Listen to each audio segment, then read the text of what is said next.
Ndugu zanguni, ama leo napenda kuwakumbusha tu kauli ya Allah subhanahu wa ta'ala ndani ya surati al-Baqara alipokuwa akizungumza juu ya funga ya mwezi wa Ramadhani, mfululizo wa aya ambazo ameziambatanisha ya kuanzia ya 182 mpaka alipofika katika swala zima la kutaka tunamuomba yeye na kwamba yeye yuko karibu. Wa idha sa'alaka ibadi anni fa inni qarib. Kuanzia aya hiyo mpaka hapo kuna kauli ya Allah anazungumza akisema juu ya mwezi huu wa Ramadhani, akisema ni ayyaman ma'dudat, ni masiku machache yanayohesabika kwa idadi. Masiku ya mfungo wa mwezi wa Ramadhani Allah anasema ni ayyaman ma'dudat. Maana ya kuleta sehemu hii ya aya kwenu nyinyi ni kutokana na ukweli kwamba mpaka sasa kumi la kwanza linakuja koni linatuaga. Leo ni siku ya Ramadhani 9 tokea tulivyoanza kufunga. Liko wapi tena kumi la kwanza? Linaondoka na kesho kutwa Allah akipenda ni kumi la kati. Basi ndio kwa spidi hiyo hiyo itafika hatua tamati kesho kutwa yaumul Eid, Eidul Fitr, Ramadhani imeisha. Ndugu zangu, nini malengo ya kuwakumbusha kauli hii ya Allah? Ni masiku machache yanayohesabika kwa idadi. Tusighafilike, tusizembee, tusichoke juu ya ndani ya masiku haya ya mfungo wa mwezi wa Ramadhani. Masiku machache na yatatoweka kwa kasi hii ambayo tumeanza kuagana na kundi hili la mwanzo, hivyo la kati na la mwisho. Umefanya nini ndani ya masiku haya ya kumi hili ambayo linatuacha? Umefanya nini? Umeazimia nini katika kumi la kati?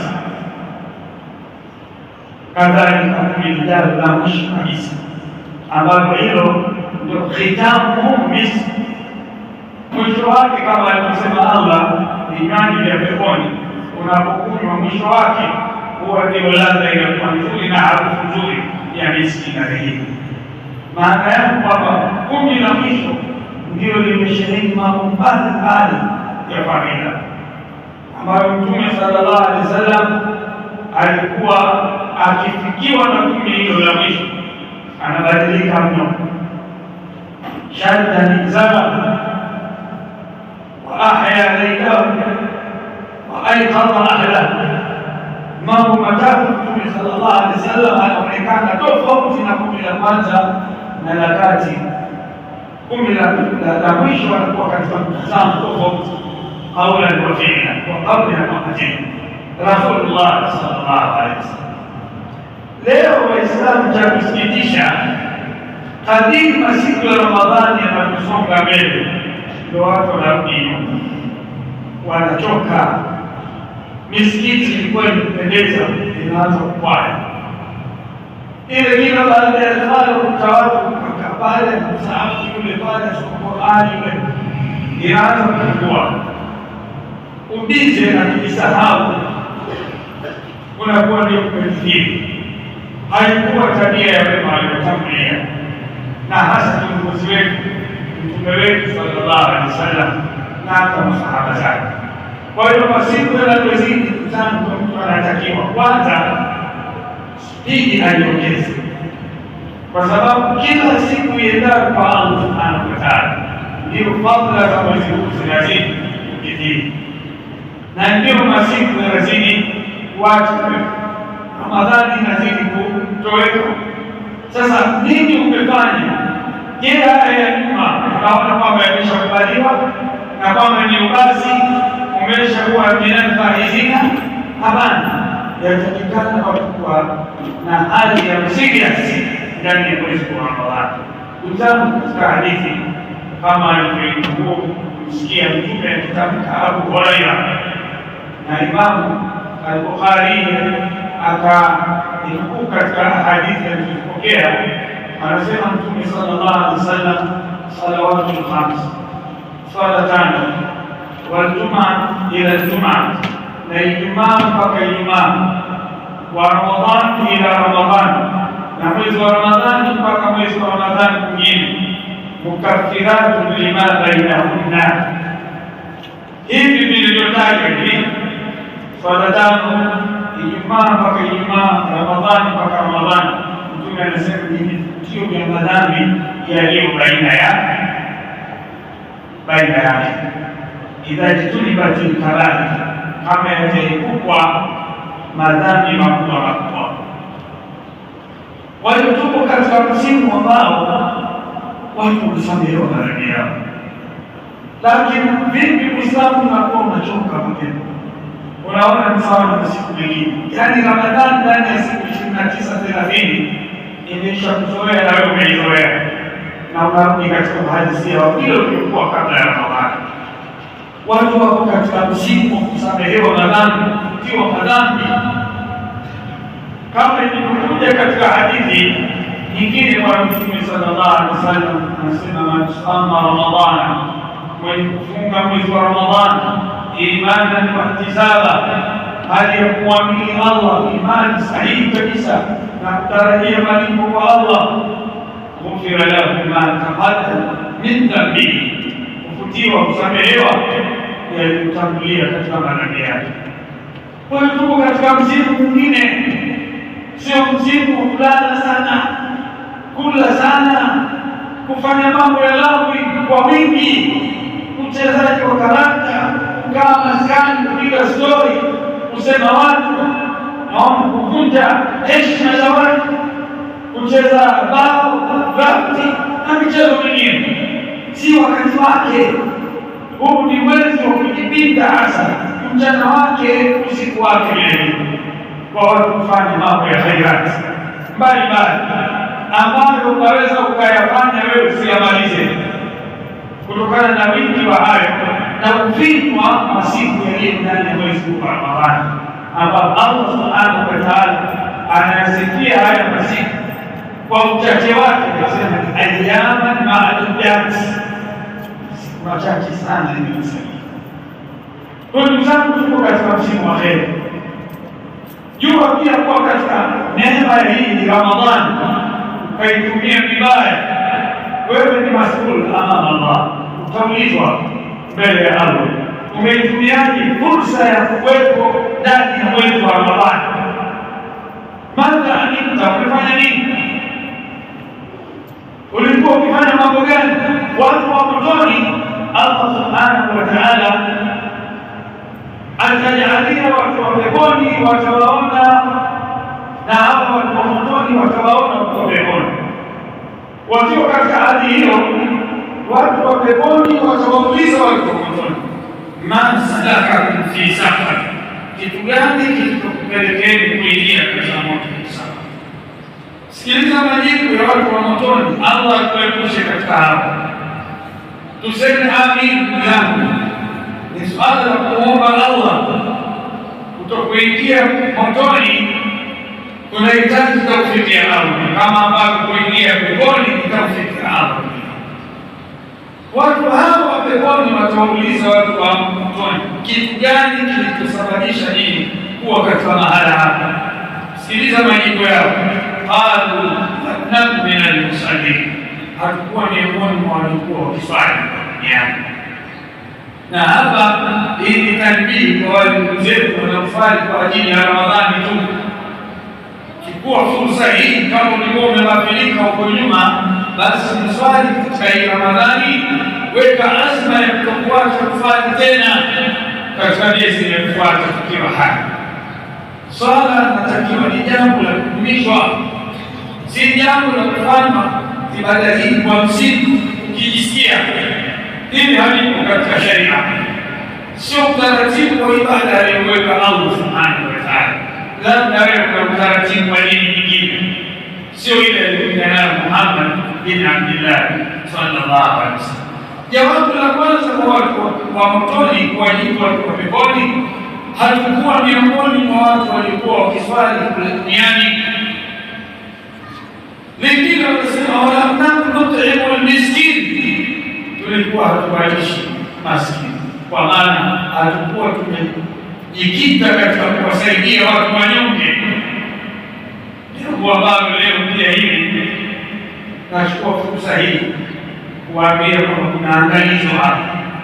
Kwa nini? Kwa sababu kuna watu wanamwaga futari, yaani watu wanafuturu Waislamu wakamwaga mpaka futari, wakati kuna watu wanyonge hawana cha kufanya. Damu pia za mwangwa imani. Hamfikirie huyu mwenye kufanya hivi ndugu yake katika imani, aliye mtaani au aliye katika jamii, kwamba ana hali nyonge, akamwezesha, akamsaidia, akamfuturisha. Haya ndio yamesahaulika sana. Qalu lam naku min almusallin wa lam naku nut'imu almiskin, majibu ya watu wa motoni wakiwapasha habari watu wa peponi kwamba ndio kilichotufikisha hapa. Hatukuwa wenye kuswali duniani, hatukuwa tukiwasaidia maskini, almuhtajin, watu wenye kuhitaji, dhuafa, fukara, tulikuwa tuna habari nao. Kila mtu anaangalia maslahi ya nafsi yake na wanaye. Alafu wa kunna naqudu maa al-ghaibin, kipengele cha tatu kilichowafikisha hapo, wanasema tulikuwa tumezama kwenye mambo ya kipuuzi pamoja na wenye kuyafanya mambo haya, mambo ya upuuzi. Mwezi wa Ramadhani wakafanya Waislamu hawajui wako kwenye msimu muhimu kiasi gani, na kwamba kuna wangapi wameukosa msimu huu. Ramadhani bado siku mbili tatu, Allah subhanahu wa ta'ala anakadiria kwao unauzi wapo, lakini hawako katika hali ya siha njema, wanaumwa hoi kimtabani majumbani, wakiwa vitandani au hospitalini. Wewe umempa nini Allah ambapo fursa hii unaipoteza bila ya maslahi yoyote?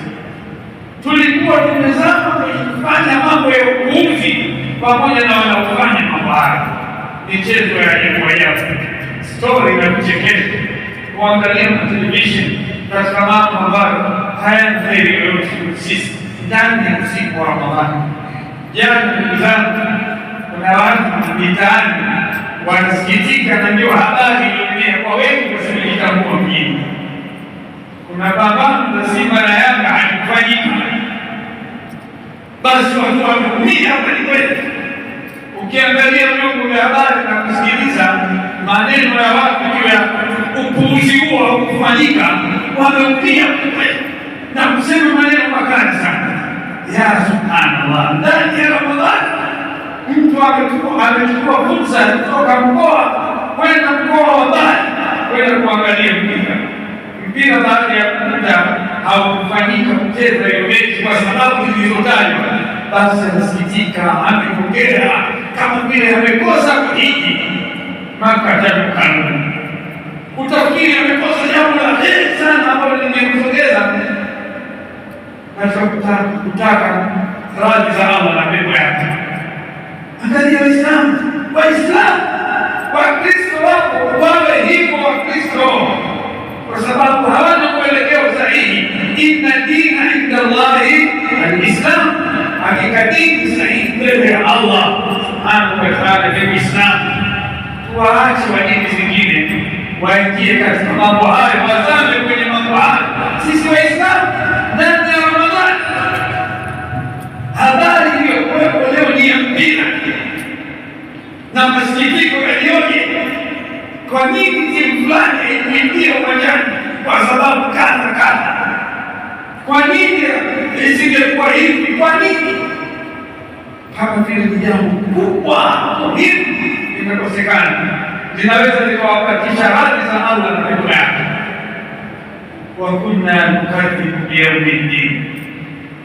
Sababu ya nne, watu wa motoni wanasema tulikuwa pia tunaikanusha siku ya gharibu, siku ya Kiyama, yaumul jazaa wal hisab. Tulikuwa waamana na kuipinga hali hiyo, tuliendelea nayo katika maisha ya dunia. Mambo haya manne yanatukulisha hata atana yatim, mpaka mauti ulipotufikia, mauti ambao huja bila taarifa, ghafla. Unaweza kukaribisha mauti wako au kwangu, alafu Ramadhani imepita kwa kweli kwa staili tamwambia nini Allah subhanahu wa ta'ala. Kwa mfano 10 la mwanzo hili linatutoka, tumefanyia nini? Hivyo stori ya hali ambayo yaliyokupelekea wewe 10 hivi linakupita kupata maslahi na harakati itakuwa hivyo kwa mtu ambaye si mwenye kujitambua. Hivyo na 10 la mwisho tena, hili ndio hatari sana, sababu watu kwa fikra zao katika maandalizi ya Eid al-Fitr wake kwa waume, na bado kuna ndoa zingine kwa zinavunjika. 10 lile la mwisho, kila mmoja anafikiria Eid, hasa kina mama, ugomvi baina ya wanandoa wake kwa waume. Mbona watoto hawajapata chochote mpaka sasa? Leo najua ni mwezi ngapi? 25. Mekaa hapa wewe, mbona baba fulani kishatimiza kila kitu? Kwani ana hali gani ndio akaweza wewe unashindwa? Uweze andika talaka wewe hapa, mwanaume gani wewe? Maneno haya na mfano wake mabaya utakuwa mazingira ya kulipo wanandoa, na wengine akaenda mbio hawezi kumridhisha mkewe hata kwa kuiba, utabeli, nyang'ani, ili mazingira ya nyumbani ya kulia. 10 lile kwa watu jinsi sana kufikiria mambo ya Eid. Ni wachache ndio marehemu Allah kujikita katika mambo ya khairati, kufanya qiyamul layl, wakaendeleza kusoma Qur'an, wakaendeleza kusikiliza durusu katika msikiti mbalimbali, wakawa wananufaika na zoezi la ujio wa Ramadhani mpaka mwisho.